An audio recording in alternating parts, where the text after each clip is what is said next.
paz do Senhor, professor. Luiz, paz do Senhor. A paz do Senhor para todos. Paz do Amém. Senhor. Paz do Senhor. Olá, paz do Senhor. Boa noite. Boa noite. Boa noite, a paz do Senhor a todos. Paz do Amém. Senhor, Paz do Rafael. Senhor. Bom, caros acadêmicos da FACEB, hoje praticamente é o nosso último encontro. Na próxima videoconferência, nós ofereceremos aqui apenas uma recuperação de conteúdo, pensando na avaliação que será na outra semana, né? Eu proponho aqui, então, estar apenas pincelando alguns pontos que eu selecionei aqui, que julgo serem pontos significativos para esse último conteúdo que está agora à sombra da Reforma Protestante, a partir de uma análise cronológica, uma situação cronológica. Então, nós já adentramos aqui ao século XIV e esbarraremos no século XVI também, a partir dos conteúdos que o nosso livro-texto oferece nas leituras que deixei para vocês fazerem. As leituras que deixei para vocês e sobre as quais irei fazer esses apontamentos dizem respeito à reconquista da Península Ibérica e ao declínio do papado, mas, sobretudo, a esse último ponto. Eu quero apenas chamar a atenção de vocês para uma articulação de fenômenos que ocorre no século XIV, principalmente a partir do século XIV, mas que pode ser recuado cronologicamente ao século XIII. Nós estamos, portanto, num período aqui muito complexo, na chamada Baixa Idade Média, tocando o limiar da modernidade. Esse período nós assistimos, no tempo relativamente curto, tanto o apogeu do papado, como também o declínio do mesmo. E existem alguns fenômenos aqui que eu gostaria de apresentar a vocês apenas para pontuar, para que vocês se localizem. Bom, eu trago aqui uma representação, está aqui à esquerda, do Papa Bonifácio. Ele é apontado, inclusive, por nosso autor, o Franklin Ferreira, como aquele que decide, no início do século XIV, portanto, em 1302, publicar uma bula. Quando você fala bula papal, é uma redundância, mas se você não dizer também fica errado, porque toda bula é papal, né? Então ele acaba publicando, edita uma bula, um documento pontifício, onde ele declara em 1302 que todo o poder, tanto o poder espiritual como o poder secular ou temporal, está sob os auspícios do pontífice. Esse documento ele é importante porque ele lança luz ao contexto. Por que o Papa teve que estabelecer, publicar uma bula, um documento pontifício, oficial, portanto, para reafirmar o seu poder, não só sobre a própria igreja, o poder sobre o além, poder numa perspectiva espiritual, mas também um poder que se afirma sobre os reinos deste mundo. Por qual razão o Papa Bonifácio VIII elabora esse documento pontifício? Não é? Então, essa é uma interrogação, porque esse documento não surgiu do nada. Algumas provocações houveram. E é justamente aqui que eu quero pontuar vocês, situar vocês nesse contexto, para entender, inclusive, alguns significados da modernidade. Né? Porque nós estamos justamente nesse período que é conturbado, um período muito importante. Eu chego a afirmar a vocês que, vocês analisando esse contexto do século XIV para o século XVI, vocês entendem com maior propriedade, não só aquele contexto específico da chamada Baixa Idade Média, mas inclusive a própria modernidade, não é? Algumas representações da modernidade. Então, eu quero aqui pontuar rapidamente o que eu entendo como alguns pontos fundamentais para compreender o contexto. Vamos lá. Primeiro, eu já pontuei aqui, o período, ao mesmo tempo, ele representa o apogeu do papado, como também o declínio. Se lembrem que nas aulas anteriores, eu situei com vocês aqui o clímax, o apogeu da instituição do papado na altura do século XIII, principalmente a partir da segunda metade. Nós temos ali já o clímax, o apogeu da instituição do papado, que, inclusive, é um contexto onde nós afirmamos aqui que insurge algumas instituições importantes também na Europa, como no caso das próprias universidades, mas também uma teologia especulativa, filosófica, que se une à filosofia numa tentativa de síntese da filosofia com a fé cristã, tentando traduzir razão e fé naquilo que nós chamamos de escolástica. Esse período é o período do apogeu do papado. Eu espero que tenha ficado claro para vocês. Certo? Uhum. Muito bem. Então, num tempo relativamente longo, se nós situarmos ali a escolástica, os fundamentos dessa instituição, lá nas escolas palacianas do Império Carolíngio, portanto, nós temos aqui uma hegemonia de um tipo de saber, de conhecimento, de uma instituição que se prolonga no tempo. E nós estamos agora no limiar daquilo que nós convencionamos chamar, alguns especialistas convencionaram chamar de o período dos humanismos. Nós estamos agora no século XIII para XIV. Lembrando que no século XIV nós temos, portanto, as primeiras figuras do humanismo, né? Simbolizado lá, encarnado na figura de Petrarca, Boccaccio, Dante Alighieri, entre outros. Portanto, esse período se estende para o período subsequente, que nós conhecemos como o Renascimento, que está agora no século XV e também no século XVI. É bom lembrar que o Renascimento vai justamente desse período, o ponto final do chamado Renascimento é o século XVI. Certo? Basicamente é isso. Então, nós temos um período aqui muito tenso e, ao mesmo tempo, muito rico para explorar aqui com vocês, mas farei aqui esses apontamentos mais abreviados. Já falei sobre as cruzadas em nossas aulas anteriores, não é? E como as coisas estão conectadas, e aqui nessa nosso encontro de hoje, vocês perceberão também que tem muitas coisas conectadas aqui e que vai dar a cara da própria modernidade. A modernidade, ela é um arranjo e ela foi sendo construída, foi sendo gestada. Então, a modernidade não nasce em um ponto, em um lugar específico ou numa cronologia específica. Eu quero reafirmar que todo ponto cronológico que serve como baliza historiográfica é arbitrária, é um exercício do historiador para facilitar a compreensão. Então, tem aqui um objetivo mais didático. Mas a modernidade, ela é gestada e não nasce de uma hora para outra, como um passe de mágica, no início do século XVI. É isso que eu quero que fique claro aqui. Então, em grande medida, a modernidade é resultado dos influxos anteriores que ainda podem ser situados não só no Renascimento, sob o Renascimento, mas sob os humanismos e também aquilo que, em grande medida, ocorreu na chamada Baixa Idade Média, ou seja, no final da Idade Média. O que nós temos, portanto, aqui para recapitular? As cruzadas. Se lembram dos objetivos das cruzadas que eu situei para vocês aqui no nosso último encontro? Quais foram eles? Sim.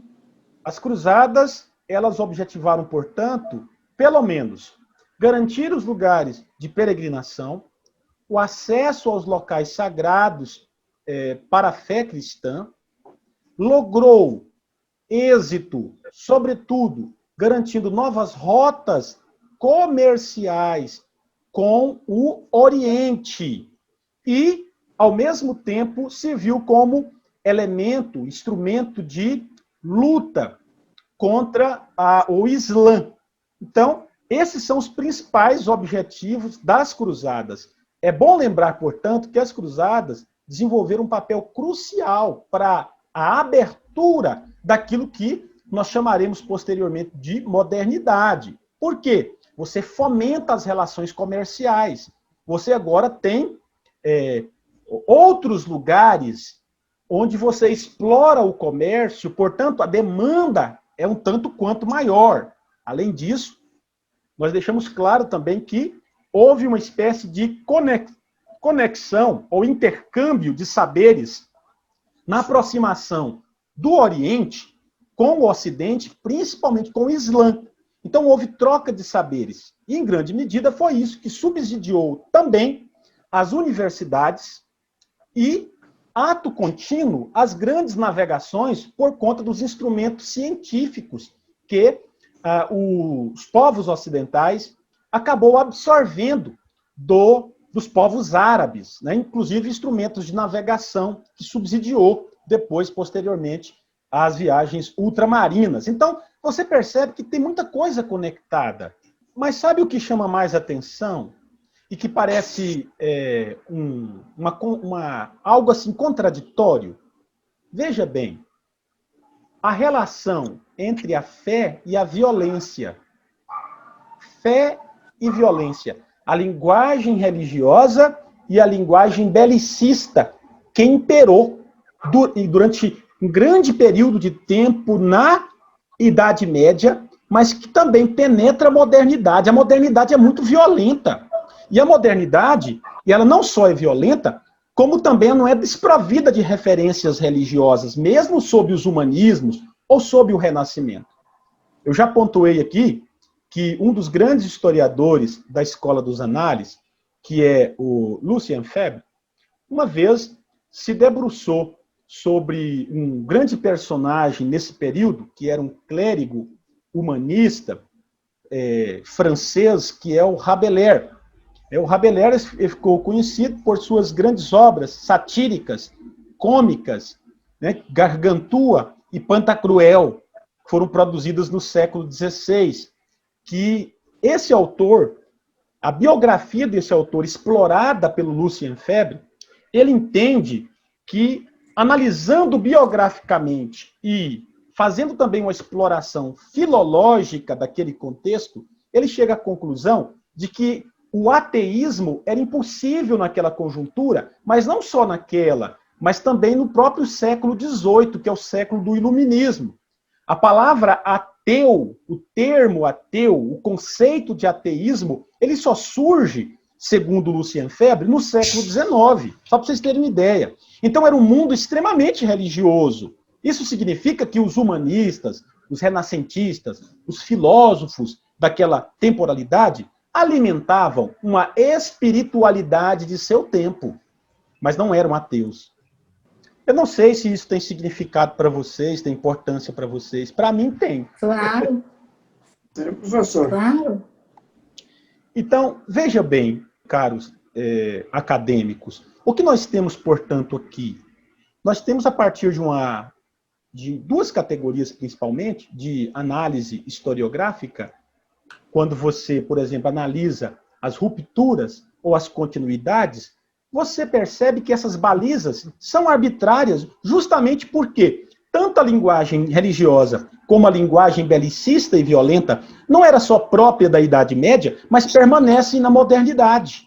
Vocês verão isso lá na Reforma Protestante ou nas chamadas guerras religiosas durante o século XVI e XVII, como que, sob o contexto da Reforma na Europa, como que acontecem guerras sangrentas, como a linguagem da violência impera, inclusive sob os auspícios dos próprios reformadores.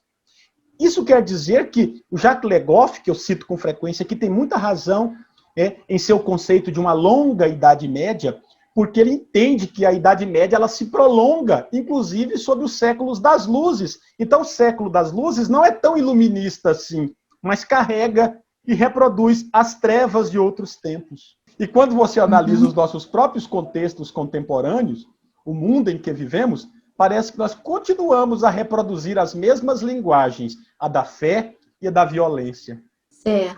Como diz o senhor, é recorrente. Como é recorrente.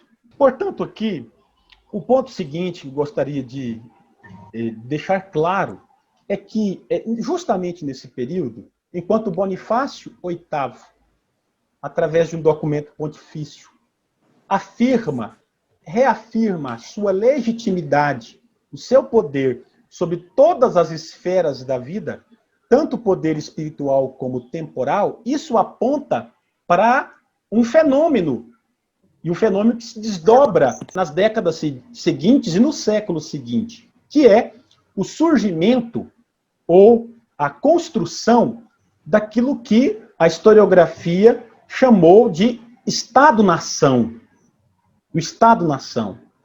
O que quer dizer? Quer dizer que agora o poder do Papa, do Supremo Pontífice, encontra concorrência. Quais são os poderes que concorrem imediatamente com o Supremo Pontífice? Não é só o poder do imperador do Sacro Império Romano Germânico, que já vocês estão cansados de ouvir aqui, mas agora os poderes dos diversos monarcas europeus que dão o tom agora do chamado Estado-nação. Lembram lá de Luís XIV, o rei francês, que traduzia muito bem o que eu estou dizendo agora, quando afirmava: o Estado sou eu. O Estado sou eu. Olha só a arrogância do monarca. Justamente nesse período, e no período posterior, vai surgir a figura do monarca absolutista. É emblematicamente traduzido com a frase do governante francês, do monarca francês: o Estado sou eu. Olha só. Então nós temos um conjunto de fenômenos que estão entrecruzados, estão imbricados nesse período. O humanismo está brotando por todos os lados, figuras como Erasmo de Roterdã, o próprio Rabelais, através de suas obras satíricas, cômicas, através de uma inversão da linguagem. O que esses humanistas estão fazendo? Subtraindo o poder da própria igreja, que regula o comportamento social, que regula a sociedade. É isso que esses autores estão fazendo. Lá na frente, na mesma conjuntura do Rabelais, que é amigo do Erasmo de Roterdã, o Erasmo irá, inclusive, escrever um título sugestivo, né, que é o Elogio da Loucura. Afinal de contas, eram tempos muito difíceis naquele contexto europeu do século XVI, né? O que se tem, portanto, aqui, pessoas? Vocês percebem que o poder papal é desafiado por todos os lados. É a pavimentação da estrada da reforma, dos caminhos da reforma. Então, vocês percebem que a reforma do século XVI foi pavimentada, ela foi construída em diversas frentes. Quando os europeus, no final do século XV, né, 1493, Colombo, né, o genovês, aporta nas Antilhas, o que está diante dos olhos do europeu? O mundo do europeu agora não é mais recortado a partir daqueles parâmetros antigos do velho mundo. Existe toda uma paisagem se descortina diante do olhar do europeu, e o mundo agora se agiganta como nunca. Quer dizer, aquelas antigas certezas dos europeus agora são solapadas. Tudo isso pavimenta o caminho da reforma protestante, inclusive para questionar os valores da sociedade vigente, né, e os valores que são conformados, legitimados pela própria igreja. O papado é questionado nesse instante. Olha o que eu trago aqui. Essa é a capa da segunda obra do reformador Lutero, cujo título é Do Cativeiro Babilônico da Igreja. A obra é publicada em 1520. Portanto, 3 anos após a fixação das teses lá em Wittenberg, não é? Em 1517. O que Lutero provoca nessa obra? ele está atacando o que ele chama de invenções da igreja. Aqui, pela primeira vez, o Papa, olha, ninguém havia tido coragem de se referir ao Supremo Pontífice da forma que Lutero se referiu. O Papa agora é intitulado, é nominado por ele, como a própria figura, a personificação do anticristo. Eu trouxe um excerto da obra, onde Lutero diz, por meio dessas coisas, ou seja, do controle da vida pela igreja, os dogmas da igreja, das invenções da igreja, que não encontra respaldo bíblico. É isso que ele está dizendo nessa obra. Fomos removidos da nossa terra. Olha, isso aqui é de uma profundidade.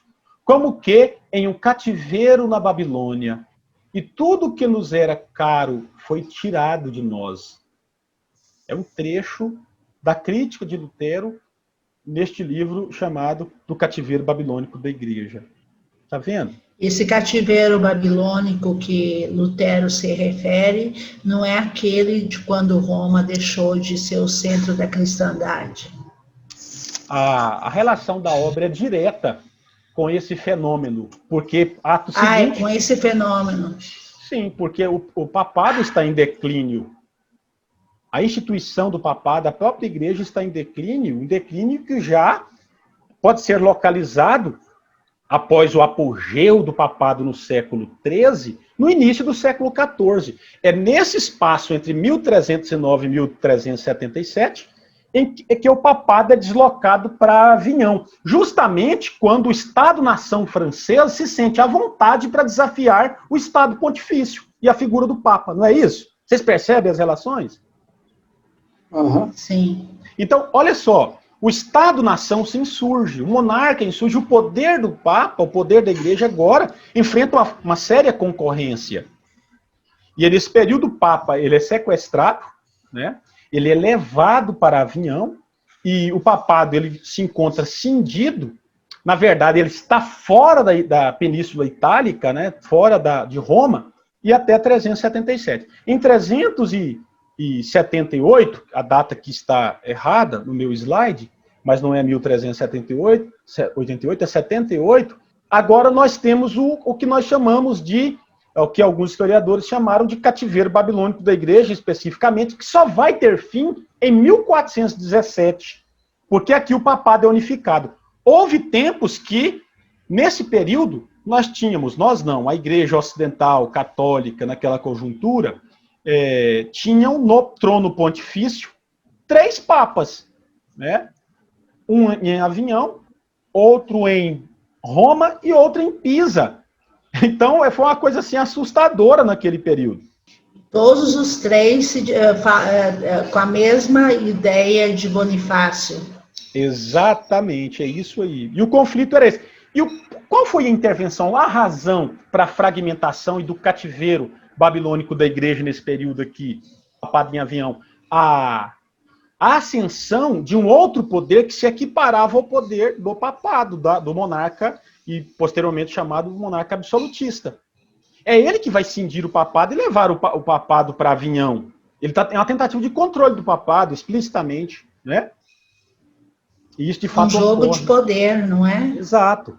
No final do século XV, nós temos a ascensão ao trono pontifício daquele que foi considerado por Burckhardt, né, um historiador, um dos antigos historiadores europeus, como uma das figuras mais representativas do declínio do papado, encarnado na figura do Papa espanhol Rodrigo Borgia, né, que subiu ao trono com o nome de Alexandre VI, né, conhecido pela simonia, a venda de cargo, né, e na igreja, a extrema corrupção daquele período, encarnado pelo Alexandre VI, o Rodrigo Borgia.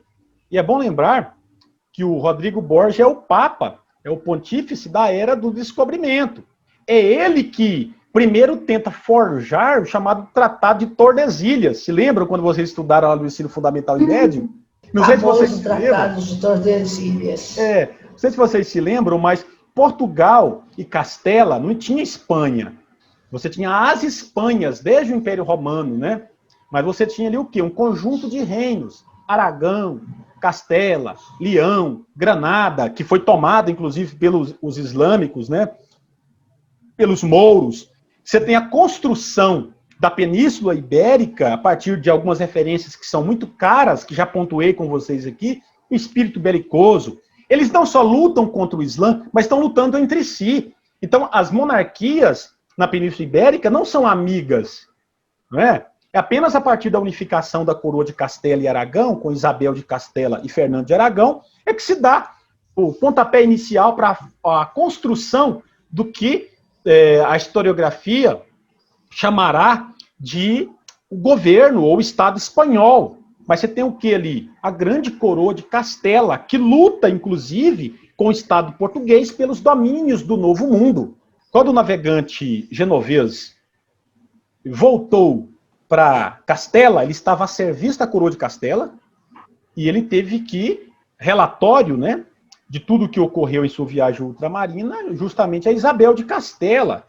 E, obviamente, a Península Ibérica inteira soube do que estava ocorrendo naquela região. Resolveram, portanto, naquela conjuntura, estabelecer o que ficou conhecido como o Tratado de Tordesilhas. Portugal já era uma grande potência ultramarina, inclusive anterior à própria Espanha. Esses dois Estados-nações, Castela, no caso, e Portugal, irão lutar pelas possessões no Novo Mundo, e justamente esse Papa Alexandre VI, que, diga-se de passagem, é espanhol, sendo espanhol, ele tentará, obviamente, beneficiar a coroa de Castela. Os portugueses, muito sagazes, eles perceberão o golpe do Papa, né, e exigirão e pressionarão a fim de que o Tratado de Tordesilhas seja elaborado. E esse tratado ele é feito naquela cidadezinha de Tordesilhas, né, no final do século XV, justamente sem a anuência do Papa, porque o Papa já havia declarado que o espaço de colonização, de propriedade da coroa de Portugal era menor. Ele alongou um pouco as fronteiras, né, 370 léguas a leste das Antilhas, né, de Cabo Verde, na verdade, seria região de colonização da coroa portuguesa.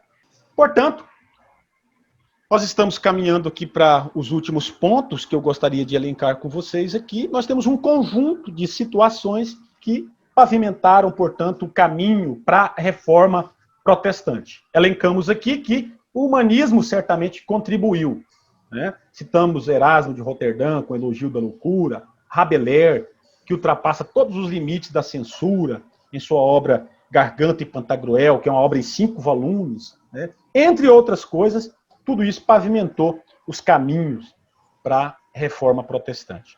Bom, alguma pergunta, pessoal? Vocês desejam questionar, conversar, abrir o coração nessa última aula?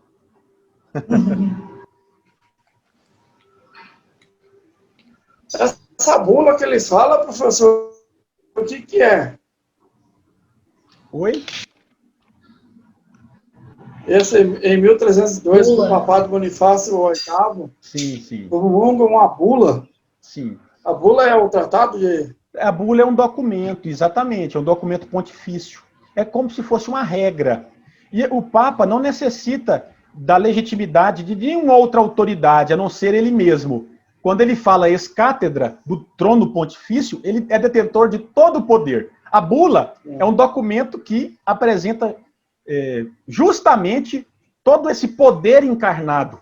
E aqui Bonifácio VIII, no caso, encarnava o poder total, não só sobre a espiritualidade, a fé, não é? Mas também sobre os poderes seculares, sobre todos os governantes do mundo, né? Ah, sim, professor. Eu tenho uma pergunta. Tá me ouvindo? Sim. Por que fala que os papas começaram a ter práticas como adultério? Porque eles eram casados? Se permitiu o casamento nessa época? Olha só, não é que permitia o casamento, mas a maioria deles eram casados. Muitos deles. O próprio Alexandre VI, o Papa Rodrigo Borgia, era casado.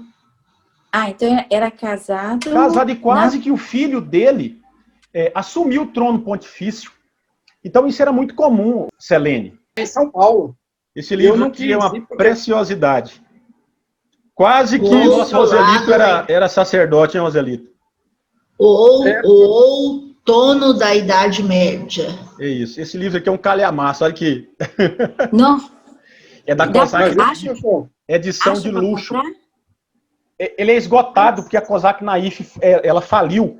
Era uma editora de luxo. As páginas dele, se eu mostrar para vocês aqui, é uma coisa assim extraordinária. Eu sou bibliófilo, né? Olha aqui as figuras. nossa, que lindo, hein? Que coisa que Ele é novo. Não tem uma marca, não tem nada. Ele vem com marcador de página, uma coisa extraordinária. Esse autor, Johan Huizinga, um historiador holandês, ele é considerado um precursor da história cultural. Esse camarada, o que ele fala desse período renascentista e do período do declínio do papado, vocês não têm ideia. É uma obra, assim, de uma beleza. Então, Professor, sim, assim, a reforma, assim, ela veio... Por exemplo, o Calvino, ele tinha um cargo na Igreja Católica, né? No início lá. Mesmo quando ele era jovem, o pai dele parece que ele era tinha como se fosse administrador. comprado um cargo para ele, né? Isso O era Lutero muito também, comum naquele período. o Muito Lutero comum. também veio da Igreja Católica. Então, quer dizer que, quando a gente fala desse período aí, ele faz parte também de nós, da nossa igreja, entendeu? Quer dizer, nós também, nessa época aí, éramos católicos também, não havia a separação ainda, Não entendeu? tinha outra referência. Então, a gente tem que olhar para isso aí também como uma falha nossa também, né? Assim, que foi trabalhada na reforma e tal, né? Mas a reforma, vamos supor, a igreja protestante não surgiu do nada, né? Ela carrega também todo esse período católico aí, anterior Obviamente. a ela. Certamente. E Verdade. reproduziu os erros da antiga cristandade, da Igreja Católica, os vícios da igreja. Muitos dos vícios não foram corrigidos. Mas isso é bom. Por que isso é bom? Porque a reforma é coerente. O princípio da reforma protestante é coerente. Tem um princípio elementar da Fides Reformata, ou da Ecclesia Reformata. A fé reformada, a igreja reformada, a reforma protestante precisa, no gerúndio, continuar reformando. É preciso estar constantemente retornando às fontes das escrituras. Essa é a grande defesa da reforma protestante. Eu sempre digo, pontuo com vocês, todos os nossos heróis têm pés de barro, inclusive os nossos reformadores. Quando vocês chegarem lá na reforma protestante, na história da Igreja 2, se vocês não sabem, muitos ficarão assustados.